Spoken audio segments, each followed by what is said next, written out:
In the fifth year of the war, attitudes in Russian society have changed radically. People there no longer dream of a swift victory, capturing Kyiv, or washing their boots in the English Channel. All thoughts are only about peace negotiations. If only this little victorious war would end soon and life would get back to normal. No one has any illusions anymore. Everyone understands that the aggression against Ukraine was a mistake and a disaster. That the enormous human and economic losses were all for nothing. In Shrewsbury, my beloved city, despite the titanic efforts of the Moscow government, you walk around and see these restaurants closing, these little shops shutting down. Why? People are having money problems. There are empty blocks of new buildings all over the country, because who can afford to buy them? Well, really, who can actually afford it? And what goal are they pursuing? Yes. The main thing is not to use smart words like stagflation or if. Everything is terrible, and we still can't deal with these stupid indicators. But let's use the word technical. We don't have a recession, we have a technical recession. The most important thing is that even the Kremlin realizes the need to get out of the war. The continuation of this meat grinder now threatens Putin's power personally. That is precisely why, in recent months, Moscow has been showing a hysterical desire to reach an agreement with Ukraine and the West. At the latest negotiations in Geneva, Medinsky no longer threatened to seize 8 regions and didn't give lectures about the Polovtsians, the Pechenegs, and Peter the Great. At last, the Russian delegation has come down to earth and started real negotiations. Ukrainian Representative General Budanov confirmed that the negotiations are difficult, but there is progress being made. Compared to the first meeting, many issues have already started to move forward. By the way, regarding the spirit of anchorage, Trump extended U.S. sanctions against Russia for the situation in Ukraine for another year, and also imposed 132% in the House. Yes. But all of this is no longer funny, not so charming anymore. At the same time, Moscow is literally begging the U.S. to influence Ukraine in order to speed up the negotiations. Kremlin Representative Kirill Dmitriev has even openly started offering America a bribe.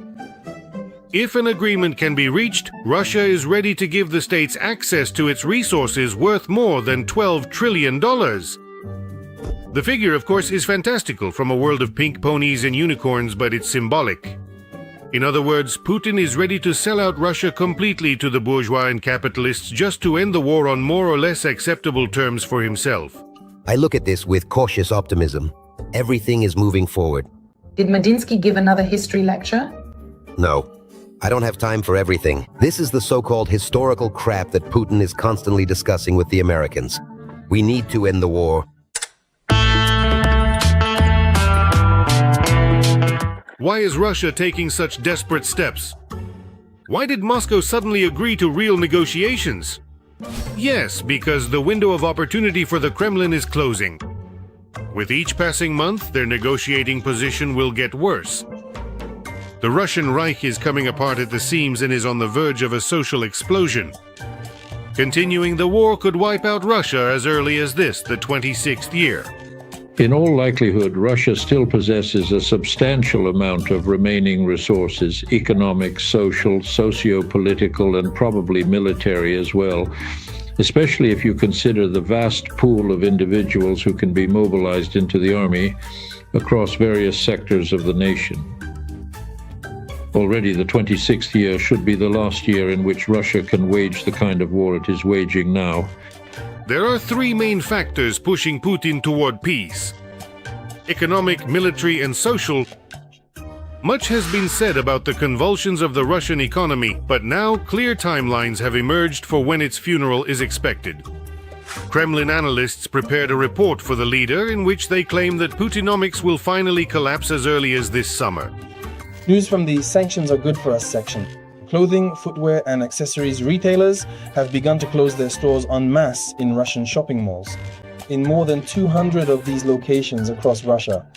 The share of space they occupy has decreased by 10 to 15%. Of course, the situation is further aggravated by the budget deficit and the desires of the government's financial bloc. The way out of this situation is at the expense of small and medium-sized businesses. What does this lead to? Raising taxes, increasing fines, endless levies of all kinds. In the beginning of 2026, Russia's financial system suddenly collapsed. Small and medium-sized businesses are shutting down en masse. Entrepreneurs who, until recently, had no interest in politics began howling at the moon, or rather, at the star above the Spasskaya Tower. I am putting the brand on pause. I've been doing this for 27 years. Not 3 years, not 5 years, not 7, not 10. I've been doing this for 27 years. The team has been disbanded. All of them, several dozen people. In 27 years of work, it's never been like this. Now it's a pause? Just to survive 2026. Large manufacturing businesses are also in a state of clinical death. The giants, yes. Recently, the budget donors announced incredible losses and started asking the government for help. The largest developer, Samolet, is begging for $50 billion just to survive. Could you spare a little something for the man who once served as the deputy of the former cadet faction? The crisis in the construction sector is an indicator of a collapse throughout the entire economy. The halt in construction drags down thousands of other industries with it. From metallurgy to the sewing of construction gloves. We're dying here like We're dying in Russia, even things that by definition cannot go bankrupt are now going bankrupt. For example, Russian Railways, RZD. The monopolist's debt has already reached $50 billion, and the company will never be able to pay it off on its own, especially considering that the economic situation is getting worse every day. Freight transportation has been declining for 4 years in a row. Just in 2025, it dropped by 30%. Ready? RZD has run out of money to buy rails, wagons, and locomotives. One could say the company is in a pre-bankruptcy state, considering the fact that it cannot fully meet standards and requirements simply due to a lack of funds. To save the rusty railways, the authorities are urgently raising transportation tariffs. And this is a fatal blow to other industries. Unfortunately, to our great regret, businesses are shutting down en masse in Russia. It's frightening. Behind every business closure, there is a tragedy. Someone started a business, thought they would develop it, and now it's shutting down because that's it. Huge taxes, high interest rates on loans, a drop in consumer demand. In 2025, 20% fewer legal entities were registered than in 2024. And the number of closures turned out to be 26% higher than the number of openings. There is a light at the end of the tunnel even for the oil industry. It has taken a double hit. Russian oil is rapidly losing value as its exports are falling even more quickly. Due to sanctions, more and more Chinese and Indian companies are refusing to buy Putin's black sludge. Insurance companies are refusing to insure the shadow tanker fleet because a real hunt for Russian troughs has begun around the world. U.S. sanctions against our tanker operations are increasing the pressure. Actions in Iran, actions in Venezuela, actions against Cuba. He is convinced that the United States of America is simply leading against us. De facto war. They dangle this carrot in front of us so that we continue the war in roughly the same way as we are conducting it now, but the war, the current one, will not lead to decisive results. Of course, one of the main blows to the oil industry is the direct Ukrainian sanctions. Just the other day, the largest oil pumping station, Kalikina, was destroyed in Tatarstan. Oil from western Siberia and the Volga region was delivered there, where it was prepared for export. This is a crucial hub for the Druzhba oil pipeline. In other words, the already declining oil business has received yet another blow. Back in January, a staggering 49% of all the major companies operating within the oil and gas sector officially reported experiencing significant financial losses. So, practically half of the companies in the oil and gas sector are generating losses. Therefore, bankruptcies among oil and gas companies are happening very quickly. As a result of the decline in the oil industry, the hole in Russia's budget has grown to the size of the Krasnoyarsk region. And this is happening while war expenses are constantly increasing. The war costs Russia $170 billion a year, or 30% of the entire annual budget. Previously, Moscow covered these expenses with windfall profits from oil. But now that source has dried up. Already by 2025, the budget deficit will reach $72 billion. In 2026, it will be much worse. Even the regime's loyal lapdogs have finally admitted the obvious: a war of attrition. Russia is losing. And it turns out that Western sanctions are actually having a negative effect. I'm very concerned about what I can feel at my fingertips, what I call the provincialization of Russia. Provincialization in the global context. If literally until just yesterday, Russia was one of the leaders in many fields, or at least aspired to be one of the leaders, then unfortunately over the past 4 years, we have been rapidly degrading in this regard. Russia is spending more than it earns, which means it's speeding headlong into a dead end. Where did inflation come from? Why did it appear? Because of the massive federal budget spending on the war.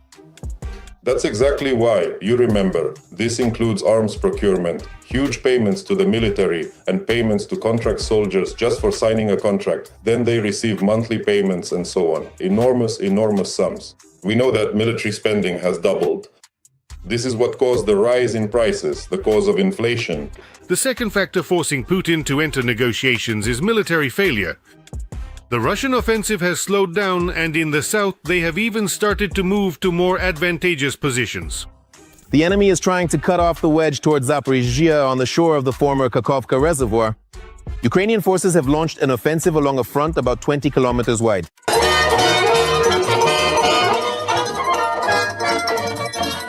Meanwhile, the losses of the Russian army are breaking all imaginable records. According to various estimates, there are already about 500,000 killed and more than 1 million wounded. For the first time in recent months, the number of new recruits and contract soldiers does not cover the losses at the front. It seems that Russia's seemingly endless resource, its manpower, is being worn down. The situation here is bad. There's absolutely nothing to eat. We're just sitting here, completely stuck, excuse my language. Our commander in the 10th Company, his call sign is Hermes. Basically, the only way out of here is if you're wounded or killed. There's no other way to get out of here. In addition to combat losses, the Russian army is suffering from internal decay. By the 5th year of the war, it has turned into a huge gang of outcasts. Commanders treat soldiers worse than slaughter cattle. Torture, humiliation, and mass zeroing out are widespread. And racketeering. I'm asking for the military prosecutor's office. 1308, the unit. There are people there strapped in, sitting for days on end. Who are they? Well, this shouldn't be happening. These are people. They're only released for passport checks, and everything is for money, for fuck's sake. Come check it out. You're just snoring away. This isn't the first warning. I'm asking you, people who get out of there are writing to me. What is this, a concentration camp, Auschwitz or something? What's going on there? These local raids are fucking unbearable. We are witnessing the final stage of the army's decay. Next, soldier uprisings are inevitable, and compared to them, Prigozhin's march will seem like a leisurely stroll. But my comrades and I, including those I fought with, we believe that at the highest levels of power, there is a group of agents and spies, including those who surrendered Kherson region. Kherson itself, yes. Kharkiv region, Izium, those who allowed the Ukrainian armed forces to enter Kursk region. That's what this is about. I have said, and will continue to say, that at the top, not in the government, there is a group of spies operating. Putin clearly understands that he cannot be confident in his own army over the long term. And the third factor, social discontent. Even the usually passive Russian people are starting to boil over. Because of high food prices and outrageous utility bills, because of the endless stream of coffins, and also because of new and ever-increasing restrictions and bans. A disgrace to Russia. Those who have ruined Russia.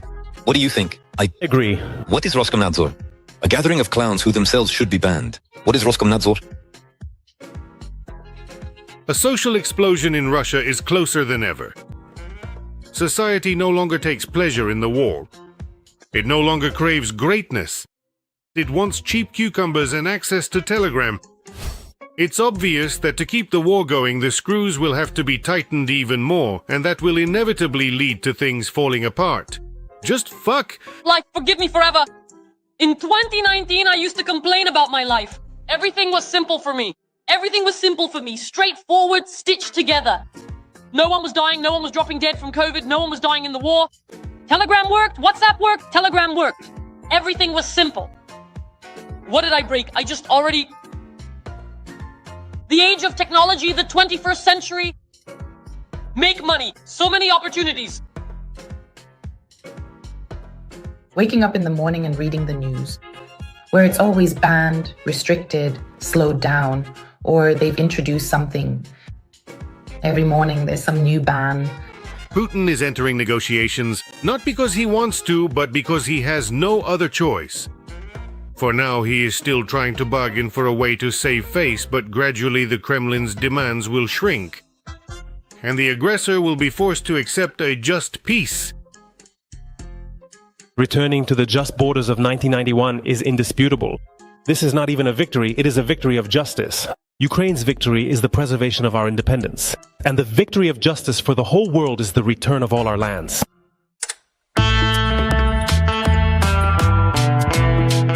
I want to remind you that this video was created for entertainment purposes and contains elements of satire and irony. All facts and events are presented in a hyperbolized or exaggerated form to convey a comedic or dramatic effect.